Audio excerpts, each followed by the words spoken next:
O livro de Ester, capítulo 1. Nos dias de Assuero, o Assuero que reinou desde a Índia até a Etiópia, sobre 127 províncias, naqueles dias, assentando-se o rei Assuero no trono do seu reino, que está na cidadela de Susã, no terceiro ano do seu reinado, deu um banquete a todos os seus príncipes e seus servos, pelo qual se representou o escol da Pérsia e Média, e os nobres e príncipes das províncias estavam perante ele. Então mostrou as riquezas da glória do seu reino, e o esplendor da sua excelente grandeza, por muitos dias, por 180 dias.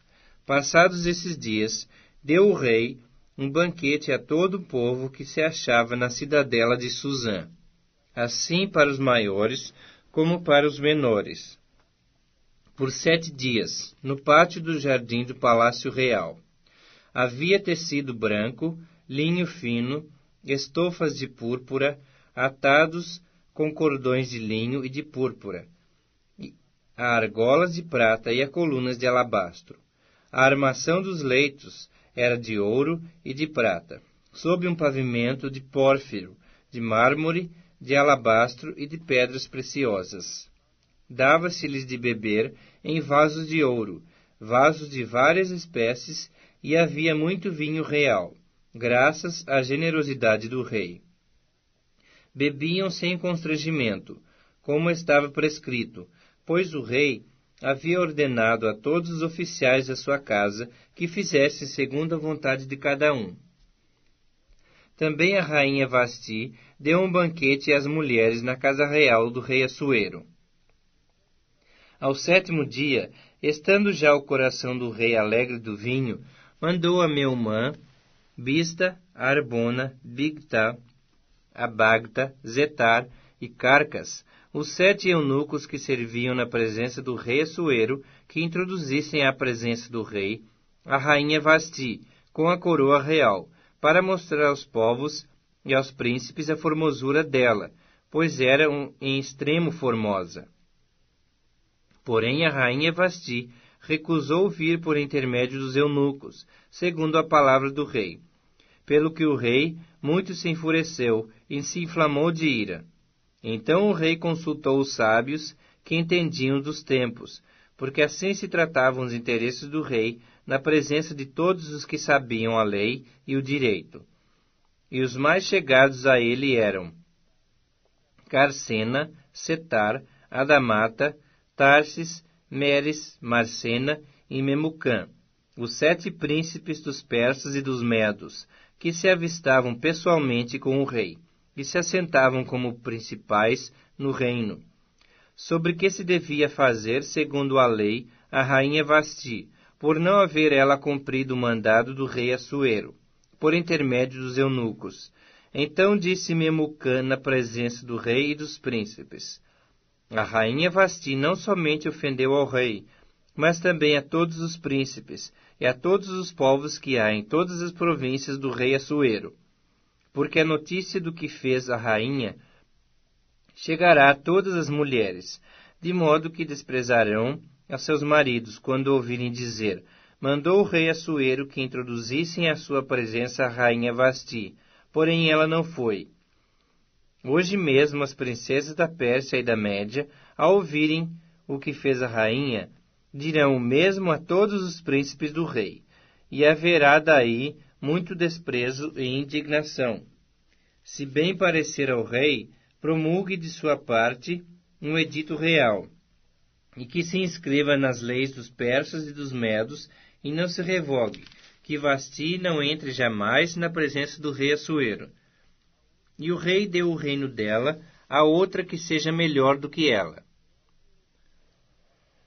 Quando for ouvido o mandado, que o rei decretar em todo o seu reino, vasto que é, todas as mulheres darão honra a seus maridos, assim aos mais importantes como aos menos importantes. O conselho pareceu bem, tanto ao rei como aos príncipes, e fez o rei segundo a palavra de Memucã.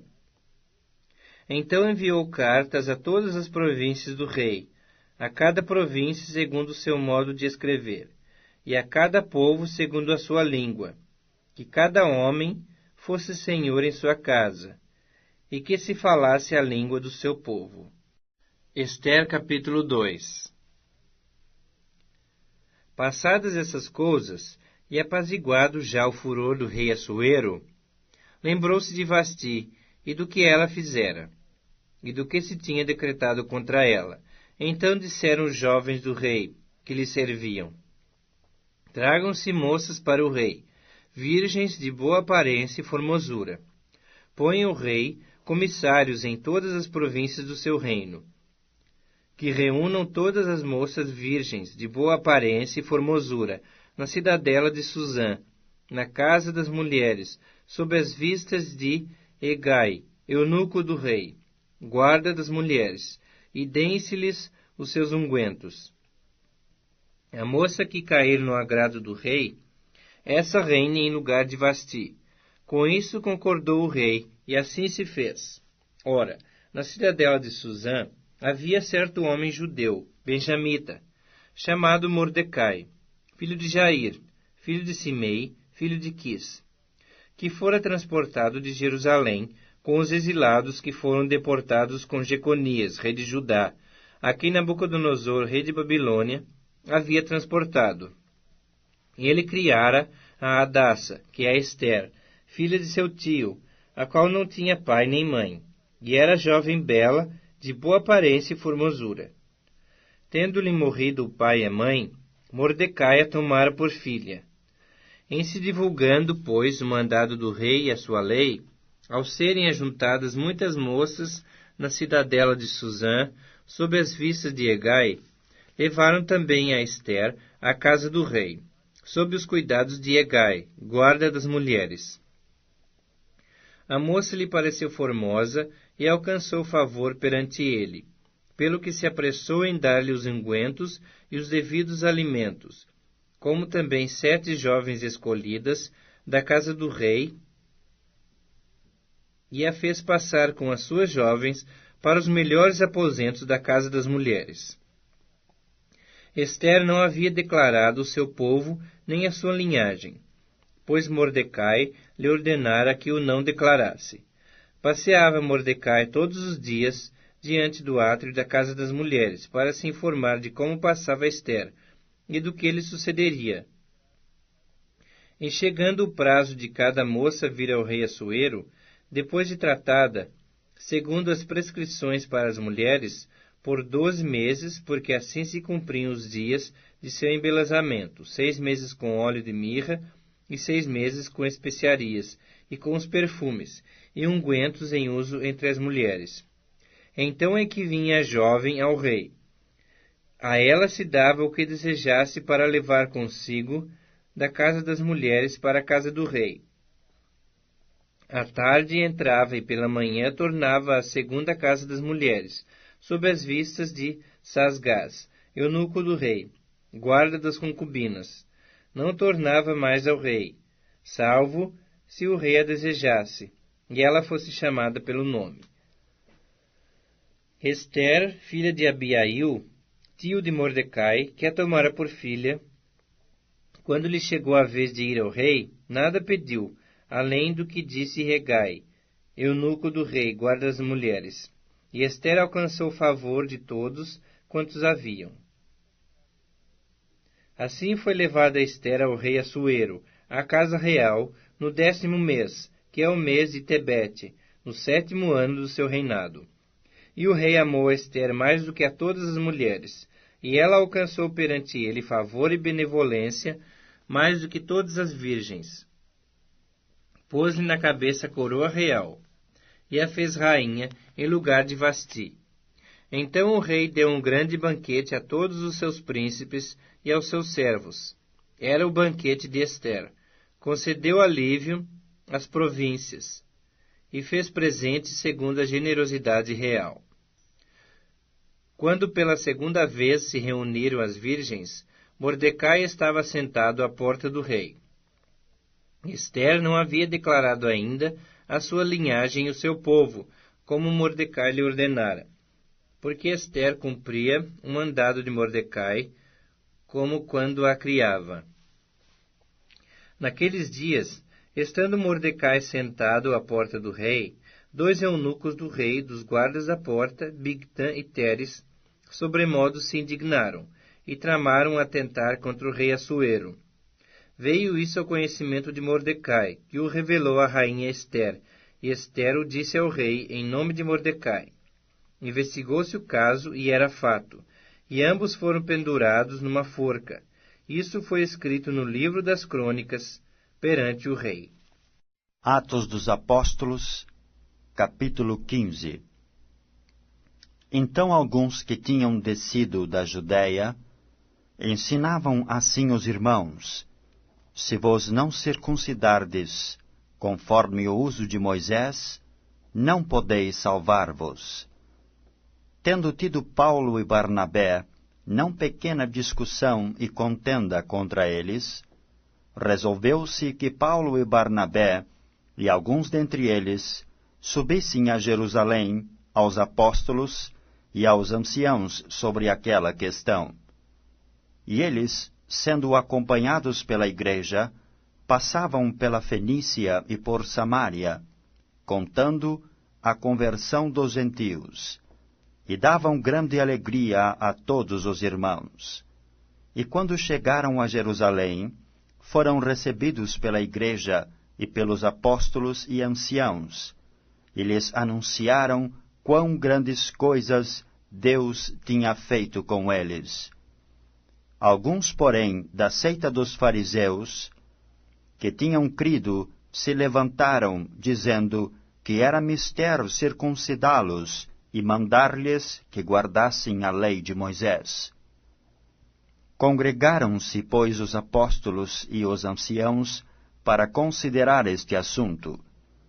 E, havendo grande contenda, levantou-se Pedro e disse-lhes: varões e irmãos, bem sabeis que já há muito tempo Deus me elegeu dentre vós, para que os gentios ouvissem da minha boca a palavra do Evangelho e crescem. E Deus, que conhece os corações, lhes deu testemunho, dando-lhes o Espírito Santo, assim como também a nós. E não fez diferença alguma entre eles e nós, purificando os seus corações pela fé. Agora, pois, por que tentais a Deus, pondo sobre a cerviz dos discípulos um jugo que nem nossos pais, nem nós podemos suportar? Mas cremos que seremos salvos, pela graça do Senhor Jesus Cristo, como eles também. Então toda a multidão se calou e escutava a Barnabé e a Paulo, que contavam quão grandes sinais e prodígios Deus havia feito por meio deles entre os gentios. E, havendo-se eles calado, tomou Tiago a palavra, dizendo: varões e irmãos, ouvi-me. Simão relatou como primeiramente Deus visitou os gentios, para tomar deles um povo para o seu nome.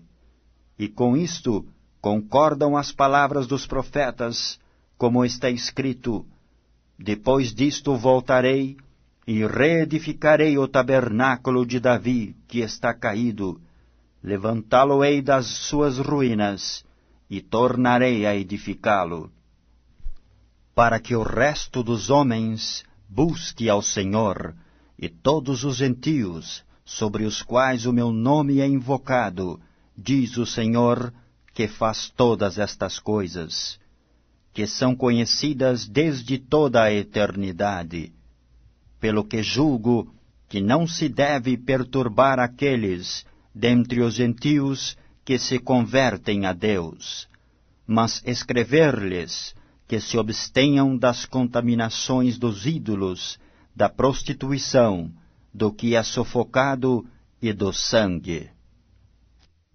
Porque Moisés, desde os tempos antigos, tem em cada cidade quem o pregue, e cada sábado é lido nas sinagogas. Então pareceu bem aos apóstolos e aos anciãos com toda a igreja, eleger varões, dentre eles, e enviá-los com Paulo e Barnabé a Antioquia, a saber, Judas, chamado Barsabás, e Silas, varões distintos entre os irmãos.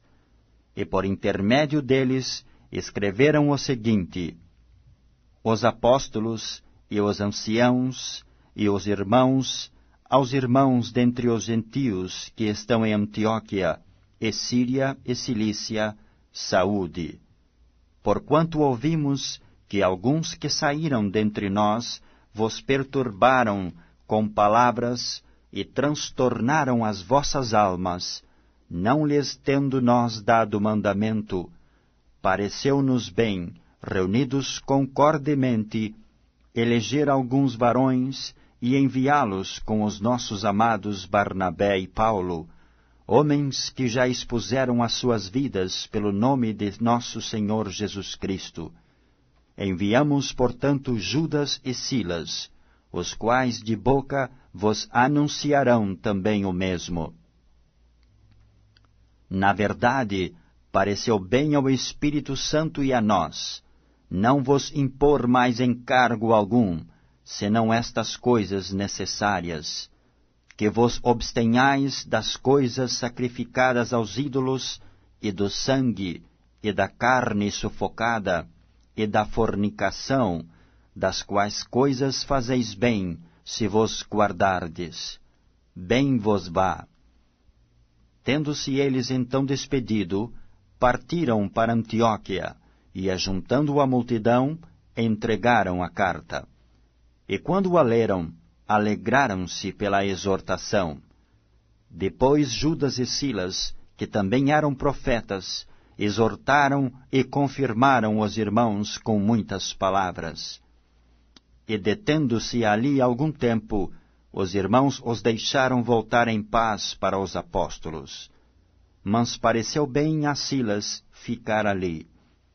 E Paulo e Barnabé ficaram em Antioquia, ensinando e pregando, com muitos outros, a palavra do Senhor. E alguns dias depois, disse Paulo a Barnabé: tornemos a visitar nossos irmãos por todas as cidades em que já anunciamos a palavra do Senhor, para ver como estão.